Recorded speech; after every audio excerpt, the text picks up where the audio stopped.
about encouraging businesses to be more than good corporate citizens. It's about encouraging businesses to be in the private sector and firms in the private sector to become active corporate citizens that are not only focused on complying with the law as it applies to their organizations, but who are also impacting positively on the broader social environment, of which the private sector is an incredibly important component. And so that's why we've been attracted to this particular research project. What it's about is a very visible form of best practice, because the research, as those of you who will have engaged with the information that we produced will know, is about assessing which companies are most transparent, about examining what information about its politics, policies, and practices the company shares with the public. And so we've examined principally that most public, most accessible, and most trafficked of the company's communications platforms, their websites. We haven't asked you, as you know, for permission to do the research. The very nature of the research suggests that we go to your public documents, in particular your website, and we mine that website, we scour that website in order to assess what it is that you share with the public along a number of measures. We've not investigated whether information disclosed on the website is true or not, or what the quality of the programs are that we're asking about. And I suppose it is wholly possible, but extremely unlikely, because risky from both a legal and reputational point of view, to describe an elaborate anti-corruption program on your website that doesn't exist, that is pure fabrication. I think that's extremely unlikely. What is much more likely is that the program described, even if not your doing, looks better on paper than it may be in practice. And you might say that about any organization or any institution.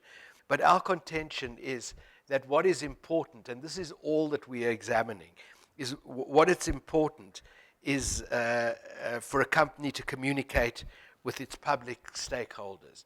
And in this instance, particularly, to communicate what its stance is on corruption and what it's doing to combat it. If its claims are exaggerated, or its programs are not as good as they look on paper, then surely you'll be exposed, or people will call you on it. And I hope that would be a productive engagement.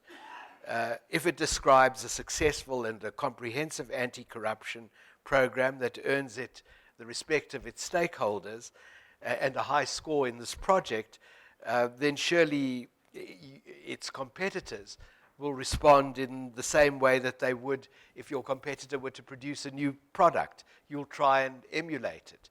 So in general, what this is about using competition, if you like, between companies to improve their public engagement, their engagement with their stakeholders. Those with very low scores on this, and there have been, and let me tell you that there are some who got very high scores who surprised me, and some who got very low scores that surprised me.